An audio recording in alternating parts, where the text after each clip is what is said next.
Iran যুদ্ধ নিয়ে Trump প্রশাসনের মধ্যে এবার বিভক্তি দেখা দিয়েছে।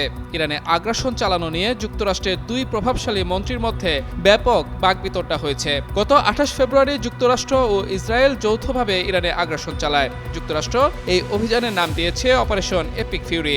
হামলার এক সপ্তাহের মধ্যে ওয়াশিংটনে অপারেশন এপিক ফিউরি এর প্রতি দলীয় সমর্থন বিভক্ত হয়ে গেছে। ট্রাম্প যুদ্ধ চালিয়ে যাবেন কিনা সে প্রশ্নে কংগ্রেসে ভোটাভুটি হয়েছে। রিপাবলিকান নিয়ন্ত্রিত প্রতিনিধি পরিষদ এবং সিনেট ট্রাম্পের যুদ্ধের পক্ষে ভোট দিয়েছেন।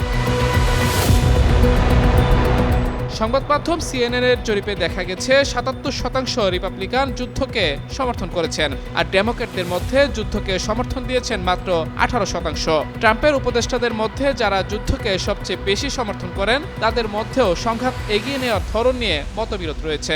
মধ্যপ্রাচ্য সংক্রান্ত একটি সূত্র মিডল ইস্ট আইকে বলেছে, চলতি সপ্তাহের শুরুতে ইরানের সেনা পাঠানো নিয়ে পররাষ্ট্রমন্ত্রী মার্কো রুবিওর মধ্যে বাকবিতণ্ডা হয়েছে। জানা গেছে হেক্সেট স্থল অভিযান চালাতে চাচ্ছিলেন, আর রুবিও ঝুঁকিগুলো নিয়ে বেশি সতর্ক ছিলেন। এই যুদ্ধ ট্রাম্পের প্রশাসন এবং তার মেক আমেরিকা গ্রেট অ্যাগেইন আন্দোলনের সঙ্গীদের মধ্যকার সাংঘর্ষিক চিত্রকে সামনে নিয়ে এসেছে। ইরানে হামলার প্রশ্নে ট্রাম্প এবং তার কর্মকর্তারা একেবারে ভিন্ন ব্যাখ্যা দিয়েছেন। ট্রাম্প দাবি করেছেন যুক্তরাষ্ট্র পর্যন্ত পৌঁছে যাওয়ার সক্ষমতা সম্পন্ন পারমাণবিক অস্ত্র তৈরি করতে যাচ্ছিল ইরান।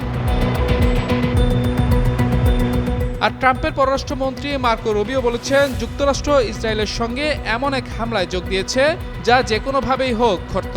এখন যুক্তরাষ্ট্র যখন ইরানের সঙ্গে যুদ্ধে জড়িয়ে পড়েছে, তখন এই মতপার্থক্য আর শুধু কথার মধ্যে থেমে নেই। সবচেয়ে স্পষ্ট বিভাজন দেখা গেছে জেডি ভ্যান্স এবং ট্রাম্প প্রশাসনের বাকি দলের মধ্যে। 2024 সালে এক সাক্ষাৎকারে মার্কিন ভাইস প্রেসিডেন্ট জেডি ভ্যান্স বলেছিলেন, আমার মনে হয় আমাদের আগ্রহের জায়গাটা খুবই স্পষ্ট। আমরা ইরানের সঙ্গে যুদ্ধে যেতে চাই না। এতে অনেক সম্পদ নষ্ট হবে। আমাদের দেশের জন্য এটি অত্যন্ত ব্যয়বহুল হবে। মেরিন কোরের সাবেক সেনা ভ্যান্স রাজনীতিতে পা রাখার পর থেকে যুক্তরাষ্ট্রকে ঘরোয়া বিষয়গুলোর দিকে বেশি মনোযোগ দিতে উৎসাহিত করতে থাকেন। ট্রাম্পের মন্ত্রিপরিষদের সদস্যদের কেউ কেউ এ যুদ্ধ নিয়ে ঐক্যবদ্ধ, আবার কেউ কেউ যুদ্ধ নিয়ে বিভক্ত। আরও ক্ষতি হওয়া, দ্রুত বিজয় না আসা বা ইরানি সরকার ক্ষমতায় থাকা অবস্থায় পারস্য উপসাগর থেকে সরে যাওয়া সবই প্রেসিডেন্ট ট্রাম্প এবং তার প্রশাসনের উপর নেতিবাচক প্রভাব ফেলতে পারে। চলতি সপ্তাহে রয়টার্সের এক জরিপে দেখা গেছে 45% রিপাবলিকান সমর্থক হয় হামলার বিরোধী নয়তো মন্তব্য করতে অস্বীকৃতি জানিয়েছেন। মাহমুদুর রহমান, যুগান্তর নিউজ।